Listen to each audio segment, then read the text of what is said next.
کہ بے شک اللہ تبارک و تعالی کے جو فرشتے ہیں وہ بھی محبوب علیہ السلام پر درود و سلام پڑھتے ہیں۔ یا ایھا الذین آمنوا صلوا علیہ وسلموا تسلیما، اے ایمان والو تم بھی اپنے آقا علیہ السلام پر درود و سلام پڑھا کرو۔ پیارے مصطفیٰ علیہ السلام نے فرمایا کہ جس مومن نے مجھ پر ایک بار درود پڑھا اللہ تبارک و تعالی اس پر 10 بار درود پڑھتا ہے۔ کیا پڑھتا ہے؟ 10 بار درود پڑھتا ہے۔ 10 بار درود پڑھنے کا مطلب یہ ہے کہ اللہ تبارک و تعالی اس پر اپنی 10 رحمتیں نازل کرواتا ہے۔ فرمایا کہ جو بندہ مجھ پر درود پڑھتا ہے پھر اللہ تبارک و تعالی اس کے 10 گناہ مٹا دیتا ہے، اس کے 10 درجات بلند فرماتا ہے۔ نبی علیہ السلام سے محبت کی علامت بھی یہی ہے۔ دنیا کے اندر ہم دیکھتے ہیں کہ ایک محبوب، ایک عاشق اپنے محبوب کی اطاعت کرتا ہے، اس کی ہر بات کو مانتا ہے، اس کے کہنے کو مانتا ہے۔ تو ہم نبی علیہ السلام سے محبت کرتے ہیں تو محبت کی علامت بھی یہی ہے کہ آپ علیہ السلام پر کثرت سے درود و سلام پڑھا جائے۔ درود پڑھنے سے انسان کے غم دور ہوتے ہیں، پریشانیاں دور ہوتی ہیں، بیماریوں سے نجات ملتی ہے۔ شب جمعہ کے دن، آج جمعہ کا دن ہے اور جمعہ کے دن پیارے مصطفیٰ علیہ السلام پر درود پڑھنے کے بے شمار فضائل ہیں۔ جمعہ کے دن اللہ تبارک و تعالیٰ کے جو فرشتے ہیں یہ روئے زمین کے چپے چپے پر پھیل جاتے ہیں۔ اللہ تبارک و تعالیٰ کی مخلوق میں سے جو کوئی بھی نبی علیہ السلام پر درود و سلام پڑھتا ہے وہ فرشتے وہ درود پڑھنے والے کا لے کر پیارے مصطفیٰ کی بارگاہ میں حاضر ہوتے ہیں اور نام لے کر بتاتے ہیں کہ فلاں شخص نے یا رسول اللہ آپ کی ذات پر درود و سلام پڑھا ہے، یا رسول اللہ اس کو قبول کیجیے۔ تو پیارے مصطفیٰ علیہ السلام اس شخص پر درود پڑھنا قبول فرماتے ہیں۔ تو شب جمعے کے دن کثرت سے درود و سلام پڑھا کریں۔ نبی علیہ السلام نے فرمایا کہ جو شخص دن میں 1000 مرتبہ مجھ پر درود پڑھتا ہے، کتنا؟ 1000 مرتبہ، تو اس وقت تک اسے موت نہ آئے گی جب تک وہ اپنا ٹھکانہ جنت نہ دیکھ لے، جب تک وہ اپنا ٹھکانہ جنت نہ دیکھ لے۔ تو اگر ہم نبی علیہ السلام سے محبت کرتے ہیں تو بھی کثرت سے درود و سلام پڑھا کریں۔ حضرت ابو ہریرہ رضی اللہ تعالی عنہ سے روایت ہے، آپ فرماتے ہیں کہ نبی علیہ السلام نے فرمایا کہ اس شخص کی ناک پاک خلیل ہے۔ اس کا مطلب یہ ہے کہ وہ شخص ذلیل و رسوا ہو جائے جس کے سامنے میرا ذکر ہو، جس کے سامنے میرا ذکر ہو پھر مجھ پر درود نہ پڑے، وہ کیا ہو جائے؟ ذلیل و رسوا ہو جائے۔ پھر دوسرے الفاظ فرمائے کہ وہ شخص جس نے اپنے ماں باپ کو بڑھاپے میں پایا پھر ان کی خدمت کر کے جنت کو حاصل نہ کیا وہ بھی ذلیل و رسوا ہو جائے۔ اگر آپ کے ماں باپ بوڑھے ہیں تو ان کی خدمت کریں، خدمت کرنے کا نتیجہ کیا ملے گا؟ اس کا اللہ انعام آپ کو دے گا کہ جنت جیسی نعمت سے مالا مال فرمائے گا۔ اسی طرح فرمایا ابھی ماہ رمضان بھی آنے والا ہے اس حدیث میں کہ جس شخص نے ماہ رمضان کو پایا، ماہ رمضان کو پا کر اس نے اپنی بخشش و مغفرت نہ کی، مطلب اس کا یہ ہے کہ ماہ رمضان کو پا لیا پھر عبادت نہ کی، روزے نہ کیے، تو اس شخص کے بارے میں فرمایا کہ وہ ذلیل و رسوا ہو گیا۔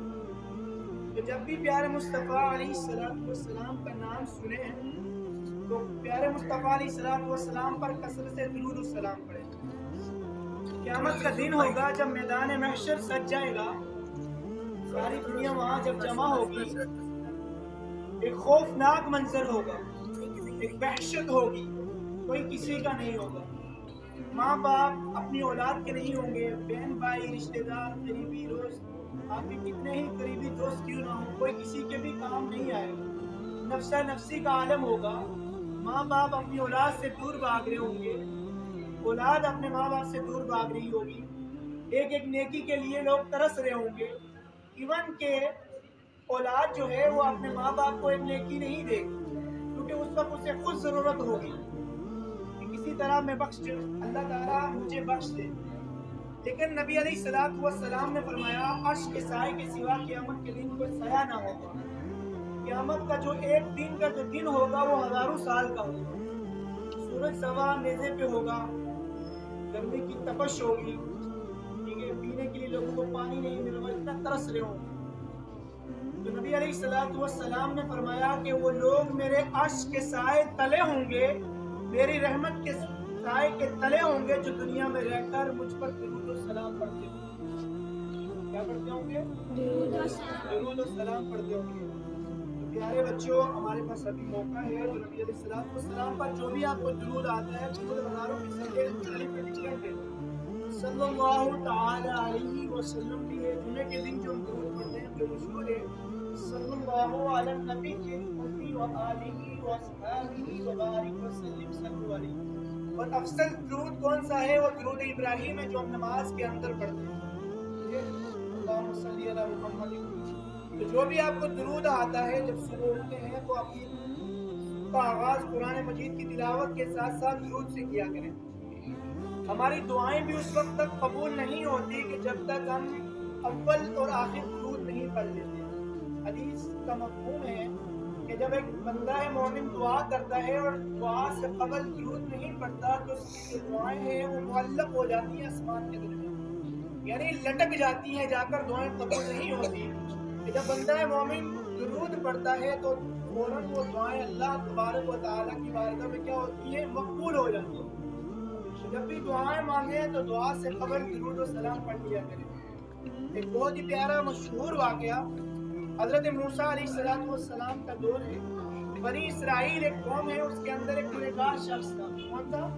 گناہ کیا کرتا تھا، اللہ کی نافرمانیاں کیا کرتا تھا، ٹھیک ہے، نمازیں نہیں پڑھتا کرتا تھا، لوگوں کو تنگ کرتا تھا، پڑوسیوں کو بھی تنگ کرتا تھا، لوگ ایون کہ اس سے لوگ بھی بہت تنگ تھے۔ لیکن جب وہ مر گیا، مرنے کے بعد لوگوں نے اس کی تدفین نہیں کی، غسل نہیں کیا، جنازہ نہیں لایا، اٹھا کے کوڑا کچرے کے ڈھیر پر جا کے اس کی لاش ڈال دی۔ پھر اللہ تبارک و تعالیٰ جو اللہ تعالیٰ کے جو نبی ہیں موسیٰ علیہ السلام، اللہ تعالیٰ نے موسیٰ علیہ السلام کو وحی کی کہ اے موسیٰ کہ جاؤ فلاں بستی میں میرا ایک بندہ ہے، لوگوں نے اس کی تدفین نہیں کی، اسے اٹھا کر کوڑے کچرے کے ڈھیر پہ ڈال دیا ہے، جاؤ اس کی غسل دو، اس کی تدفین کرو اور نماز جنازہ پڑھو۔ موسیٰ علیہ السلام وہاں گئے اور محلے والوں سے پوچھا کہ تم نے اس کے ساتھ ایسا سلوک کیوں کیا؟ کہا یہ شخص بہت ہی گنہگار تھا، بہت گناہ کیا کرتا تھا۔ اللہ تبارک و تعالیٰ نے موسیٰ علیہ السلام کو بتایا کہ باری تعالیٰ یہ بندہ تو بڑا گنہگار ہے۔ اللہ تعالیٰ نے کہا موسیٰ یہ گنہگار تو تھا، لیکن تورات کے اندر، تورات جو جس طرح قرآن اللہ کی کتاب ہے اس طرح تورات بھی اللہ کی کتاب ہے۔ لیکن انبیاء علیہ السلام کو تورات، زبور، انجیل نازل ہوئی تھی اور بہت سے صحیح ہیں۔ تو تورات کے اندر اس نے ایک دن تلاوت کر رہا تھا، تورات کے اندر پیارے مصطفیٰ کا نام پڑھا تھا۔ کیا پڑھا تھا؟ پیارے مصطفیٰ کا نام پڑھا، نام پڑھ کر اس کو چوم لیا، چوم کر کے پیارے مصطفیٰ پر کیا پڑھا؟ درود پڑھا تھا۔ تو اللہ تبارک و تعالیٰ نے اس سبب سے اس کی بخشش و مغفرت فرمائی۔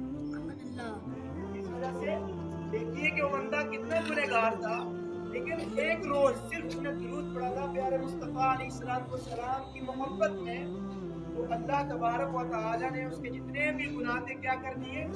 معاف فرما دیے۔ اسی طرح ایک بہت مشہور پیارا واقعہ ہے کہ حضرت حسن بصری رضی اللہ تعالیٰ عنہ کی بارگاہ میں، حسن بصری جو ہیں یہ اللہ تعالیٰ کے بہت بڑے ولی ہیں، نیک بزرگ تھے۔ ان کی بارگاہ میں ایک عورت آئی اور کہنے لگی حضرت میری بیٹی کا کچھ عرصے قبل انتقال ہو گیا۔ کیا ہو گیا؟ میں بیٹی کو خواب میں دیکھنا چاہتی ہوں کہ اللہ تعالیٰ نے اس کے ساتھ کیا سلوک فرمایا، مجھے کچھ وظیفہ بتائیں یا کچھ ایسی نماز بتائیں تاکہ میں اپنی بیٹی کو دیکھ سکوں۔ تو حضرت حسن بصری رضی اللہ تعالی عنہ نے